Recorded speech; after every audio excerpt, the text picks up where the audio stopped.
General students, और हम लोग आज की क्लास में स्टार्ट करेंगे अपना एक नया टॉपिक व्हीटस्टोन ब्रिज। तो व्हीटस्टोन ब्रिज हम लोग का एक इम्पॉर्टेंट टॉपिक है प्रैक्टिकल पॉइंट ऑफ व्यू से भी, और आप कह सकते हैं कि एग्जामिनेशन पॉइंट ऑफ व्यू से भी। तो इन दोनों इस टॉपिक को हम लोग अच्छे से कवर करते हैं, और ये एक न्यूमेरिकल में भी ये बहुत इंपॉर्टेंट होगा हमारे लिए। तो हम लोग इसको स्टार्ट करते हैं स्टूडेंट्स। और व्हीटस्टोन ब्रिज हमारा एक ऐसा सर्किट है जिससे हम लोग कुछ ऐसे इंस्ट्रूमेंट्स बनाएंगे, कुछ ऐसे डिवाइसेस के बारे में डिस्कस करेंगे कि जो बहुत ही यूज़फुल हैं और हमारे लिए इम्पॉर्टेंट भी हैं। Wheatstone bridge students I think बहुत सारे लोगों को पता भी होगा। हमारा व्हीटस्टोन ब्रिज कुछ इस तरह का सिस्टम है। व्हीटस्टोन ब्रिज में हमारे 4 रजिस्टर्स होते हैं।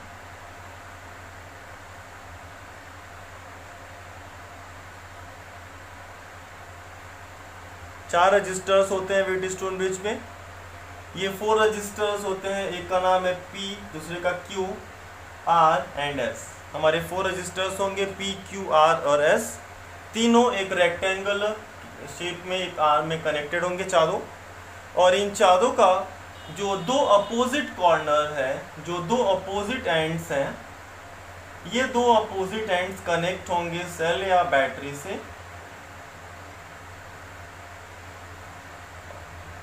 जो 2 अपोजिट एंड्स हैं वो सेल या बैटरी से कनेक्टेड होंगे, और जो रिमेनिंग हमारे एंड्स हैं, एक मिनट,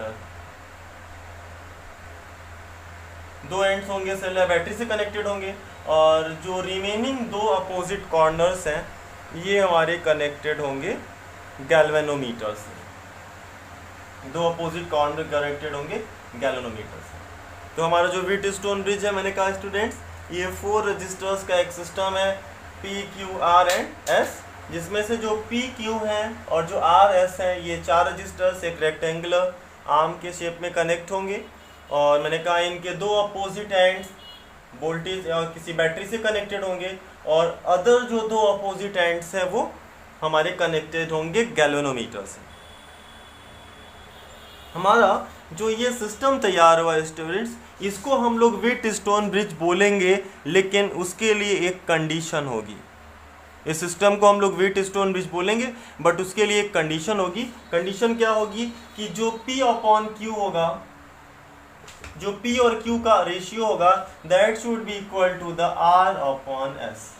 P और Q का जो रेशियो होगा और R और S का जो रेशियो होगा वो आपस में इक्वल होना चाहिए, तब हमारा ये सिस्टम व्हीटस्टोन ब्रिज कहलाएगा। फॉर एग्जाम्पल, अगर मान लो P है आपका 1 ओम और Q है 2 ओम, R है 3 ओम और S है 6 ओम, तो हो जाएगा P upon Q 1 upon 2 is equal to 3 upon 6, 1 upon 2। देखो दोनों का रेशियो क्या आ रहा है, 1 अपॉन 2, 1 अपॉन 2 आ रहा है। तो हमारा P अपॉन Q और R अपॉन S के रेशियो के फॉर्म में होना चाहिए। अब देखो, अब अगर ये रेशियो मेंटेन होगा तो क्या होगा? अगर ये रेशियो हमारा मेंटेन होता है तो स्टूडेंट्स इस वाले आर्म में, जो बीच वाला आर्म है जिससे गैल्वेनोमीटर कनेक्टेड है, उसमें करंट 0 हो जाएगी, उसमें करंट 0 हो जाएगी। अगर हमारा व्हीटस्टोन ब्रिज इस रेशियो को फॉलो करता है P upon Q is equal to R upon S को, तो गैल्वेनोमीटर में कोई भी करंट नहीं जाएगी, और जो गैल्वेनोमीटर है वो कोई भी डिफ्लेक्शन शो नहीं करेगा। आपने देखा होगा गैल्वेनोमीटर एक डिवाइस है जो करंट को डिटेक्ट करता है। उसका एक पॉइंटर होता है जो सेंटर में ऐसे लगा होता है, और गैल्वेनोमीटर का पॉइंटर लेफ्ट राइट दोनों साइड मूव करता है। तो चूंकि गैल्वेनोमीटर का पॉइंट लेफ्ट राइट दोनों साइड जा सकता है, तो हमारा ये, अगर गैल्वेनोमीटर बैलेंस है, हम लोग बोलेंगे कि हमारा अगर बैलेंस ब्रिज है, बैलेंस ब्रिज तभी कहलाएगा जब P upon Q is equal to R upon S हो। तो अगर हमारा ब्रिज बैलेंस होगा तो गैल्वेनोमीटर में डिफ्लेक्शन 0 होगा, means IG will be equal to the 0, या हम लोग ऐसे लिख सकते हैं no deflection in galvanometer. Galvanometer में कोई भी डिफ्लेक्शन नहीं होगा। तो स्टूडेंट्स हम लोग स्टार्ट करते हैं proof of this Wheatstone bridge कि हम उसको प्रूफ करके दिखाएंगे कि अगर P upon Q R upon S है तो गैल्वेनोमीटर में करंट 0 होगा। तो सबसे पहले हम लोग क्या करते हैं इसमें कि फर्स्ट स्टेप में हम लोग यहाँ पे केसीएल अप्लाई करते हैं, किरचॉफ्स का करंट रूल अप्लाई करते हैं, यानी कि इस पूरे सर्किट में हम लोग करंट का डिस्ट्रीब्यूशन करते हैं। तो करंट का डिस्ट्रीब्यूशन करो, कैसे करेंगे देखो। मान लो यहाँ से करंट निकली I, सपोज करते हैं कि बैटरी से करंट I निकली, और ये जो करंट I यहाँ से निकली वो यहाँ जाने के बाद देखो जैसे यहाँ पे पहुंचेगी तो उसको दो रास्ते मिलेंगे।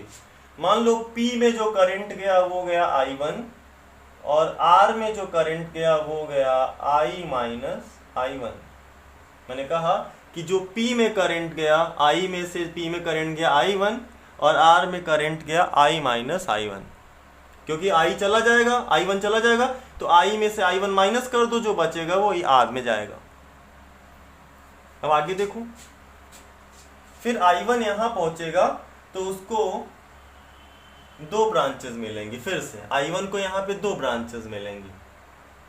मान लो I1 में से इधर चला गया IG मतलब गैल्वेनोमीटर करंट, माना कि I1 में से इधर चला गया IG मीन्स गैल्वेनोमीटर करंट, तो इधर कितना जाएगा दूसरी ब्रांच में, वो जाएगा I1 minus IG। I1 minus IG का मतलब I1 में से IG चला गया तो जो बचेगा, I1 में से IG को माइनस कर दो, जो बचेगा वो इधर जाएगा। आगे बढ़ते हैं, देखो ऊपर से आ रहा है IG और इधर आ रहा है I माइनस I1, ये दोनों यहाँ पे जाएंगे और सम होके इधर निकल जाएंगे। इधर कितना जाएगा I minus I1 plus IG,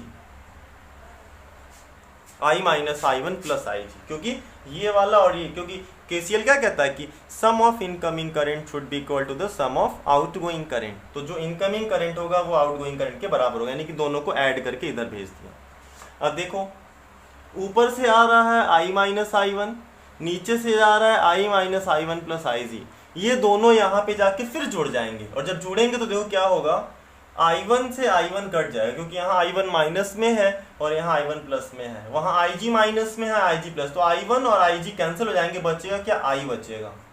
और देखो हमारा KCL सही है, क्योंकि KCL कहता है कि जितना करंट तुमने बैटरी से निकाला था फाइनली उसमें उतना एंटर कर जाना चाहिए, तभी सही माना जाएगा।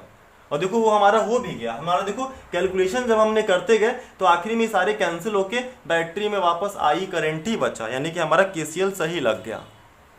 तो फर्स्ट स्टेप हमारा KCL लगाने का था। तो स्टूडेंट्स KCL लगाने के बाद अब हम लोग KVL लगाएंगे, किरचॉफ का वोल्टेज रूल। उसके लिए हम लोग दो लूप सेलेक्ट करते हैं, क्योंकि किरचॉफ वोल्टेज रूल कहता है कि किसी भी लूप में जितने भी वोल्टेजेस हैं उनका अलजेब्रिक सम 0 होता है। ये कहता है कि किसी भी लूप में जितने भी पोटेंशियल्स डिफरेंस हैं उनका सारे का अलजेब्रिक सम 0 होगा। तो पहला लूप मैंने ये लिया और दूसरा लूप मैं ये ले रहा हूं, सेकेंड लूप मैं ये ले रहा हूं। तो ये हो गया हमारा फर्स्ट लूप और ये हो गया हमारा सेकेंड लूप। फर्स्ट लूप और सेकेंड लूप दोनों को 1 बाय 1 हम लोग लेते हैं और किरचॉफ का वोल्टेज रूल लगाते हैं। स्टूडेंट्स किरचॉफ के वोल्टेज रूल में मैंने बताया था कि जब भी आप करंट के डायरेक्शन में चलोगे तो करंट चूंकि हायर वोल्टेज से लोअर वोल्टेज की तरफ जाता है, हायर पोटेंशियल से लोअर पोटेंशियल की तरफ जाता है, तो हम लोग करंट के डायरेक्शन में जब भी आगे बढ़ेंगे तो वहां का वोल्टेज कैसे लेंगे, माइनस के साथ लेंगे। क्योंकि हमने कहा था कि करंट I है, अगर यहाँ का रेजिस्टेंस R है तो voltage V is equal to होता है IR। यहाँ का वोल्टेज निकालने के लिए ओम्स लॉ लगा लेंगे, और वहाँ पे अगर करंट के डायरेक्शन में आप चल रहे हो तो माइनस के साथ लिखना, अगर कहीं भी आप करंट के अपोजिट डायरेक्शन में चलना तो उसको प्लस के साथ लिखेंगे। तो देखते हैं इसको हम लोग 1 बाय 1 एक एक लूप में हम लोग किरचॉफ का वोल्टेज रूल अप्लाई करते हैं। तो लूप 1 में हम लोग अप्लाई करते हैं।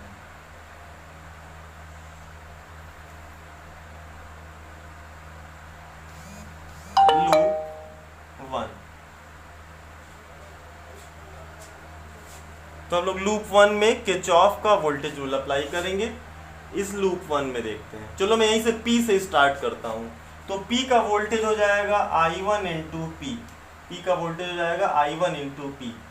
अच्छा कोई बच्चा बताया इसको हम लोग प्लस के साथ ले कि माइनस के साथ ले, क्योंकि हम लोग ऐसे चल रहे हैं क्लॉकवाइज डायरेक्शन में हम लोग घूम रहे हैं, तो I1P को प्लस के साथ लेते हैं। वेरी गुड, क्योंकि करंट के डायरेक्शन में माइनस लगाएंगे। फिर आगे बढ़ेंगे, यहाँ पे हम लोग आगे बढ़ेंगे। फिर ऐसे, अब देखो हर गैल्वेनोमीटर के अंदर भी रेजिस्टेंस होता है, आपको पता होना चाहिए। गैल्वेनोमीटर के अंदर भी रेजिस्टेंस होता है, तो हम लोग इस गैल्वेनोमीटर का रेजिस्टेंस G मान लेते हैं। तो गैल्वेनोमीटर के क्रॉस जो वोल्टेज ड्रॉप हो जाएगा वो हो जाएगा minus IG into G, IG into G, V is equal to IR। फिर आगे बढ़े, हम लोग इस पूरे लूप को ट्रेस करेंगे। फिर यहाँ आएंगे, अब देखो जब हम लोग ऐसे घूमते हुए यहाँ आएंगे तो करंट ऐसे आ रही है, हम उल्टा चल रहे हैं, तो प्लस लगाएंगे, plus I minus I1 into R is equal to 0। ये हो गया हमारा लूप 1 में KVL, किरचॉफ का वोल्टेज रूल लूप 1 में लगा। अब हम लोग आ जाते हैं second step in loop 2। Loop 2 में अप्लाई करते हैं। लूप 2 में कौन बच्चा बताए, कोई बच्चा लूप 2 में अप्लाई करना चाहेगा? ओके, तो हम लोग इसको स्टार्ट करते हैं यहाँ से, लूप 2 में यहाँ से Q से स्टार्ट करते हैं, Q से। ओके, तो Q के लिए बताओ क्या लिखें? Minus I1 minus IG into Q ना, IR और माइनस के साथ, क्योंकि करंट के डायरेक्शन में चल रहे हैं। फिर ऐसे आगे बढ़ते गए, यहाँ गए। अब देखो यहाँ पे करंट ऐसे आ रही है, हम उल्टा आ रहे हैं, क्या लगाएंगे? प्लस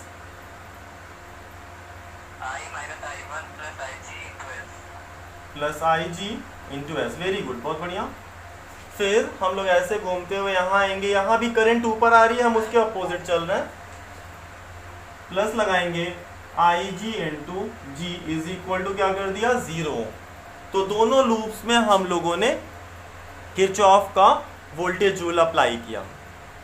दोनों लूप में किरचॉफ का वोल्टेज रूल अप्लाई करने के बाद स्टूडेंट्स हम लोग आते हैं, हम लोग को क्या प्रूफ करना है? हम लोग को यही प्रूफ करके दिखाना है कि अगर P upon Q is equal to R upon S हो, if P upon Q is equal to R upon S, तो जो गैल्वेनोमीटर का करंट हम लोगों ने IG दिखाया है वो कितना हो जाएगा? 0। वो 0 हो जाएगा।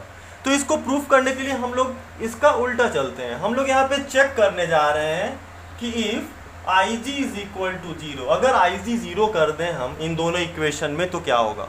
हम इन दोनों इक्वेशन में IG को 0 कर दें तो क्या होगा? If IG is equal to 0, this is equation number 1, this is equation number 2। मैं लिख दे रहा हूँ, पुट इन 1 एंड 2। हम लोग यहाँ पे सपोज करते हैं कि अगर IG 0 होता तो क्या होता, तो हम लोग इधर IG is equal to 0 put करते हैं। तो फर्स्ट में पुट करेंगे, हो जाएगा I1P माइनस I1P, और यहाँ पे IG 0 रखोगे तो 0 हो गया, और वहाँ पे बचेगा I minus I1 into R, उसको राइट साइड में ले जाओ, तो हो जाएगा minus I minus I1 into R, क्योंकि IG 0 हो गया, ये बचा और ये बचा, उसको राइट साइड में कर दिया, दोनों का माइनस माइनस भी कैंसिल हो गया। एक इक्वेशन ये बना, इक्वेशन नंबर 3। ऐसे ही हम IG इज इक्वल टू 0 अब 2 में पुट करते हैं, 1 में पुट कर दिया, अब 2 में पुट करते हैं। तो IG इज इक्वल टू 0 हम लोग पुट करने जा रहे हैं स्टूडेंट्स 2 में। तो IG is equal to 0 put करते हैं, देखते हैं क्या होता है। IG is equal to 0 put करो। जब हम लोग IG is equal to 0 put करेंगे, यहाँ पे हो जाएगा माइनस I1 इंटू Q, क्योंकि IG हो जाएगा 0, और देखो यहाँ पे IG 0 हो गया, ये 0 हो जाएगा, ये भी IG 0 कर देंगे, तो ये बचेगा I minus I1 into S, minus उधर हो जाएगा, तो यहाँ का भी दोनों minus minus cancel. This is equation number 4, यानी कि हमने IG एक बार 1 में 0 रखा और एक बार IG की वैल्यू 0 2 में रखा, दोनों से 3 और 4 मिले। Now on dividing equation number 3 by equation number 4, equation 3 और 4 को डिवाइड किया, I1 कैंसिल, क्या बचा? P upon Q, I minus I1 cancel, क्या बचा? R by S।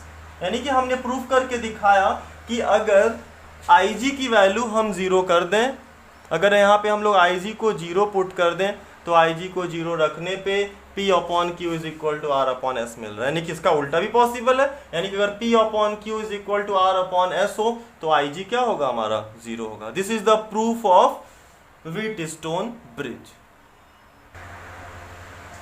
तो स्टूडेंट्स ये हम लोग का प्रूफ है व्हीटस्टोन ब्रिज का, और इसके रिमेनिंग पार्ट यानी कि इसके न्यूमेरिकल्स और इसके क्वेश्चन को हम लोग नेक्स्ट टर्न पे कंप्लीट करेंगे। Thank you so much.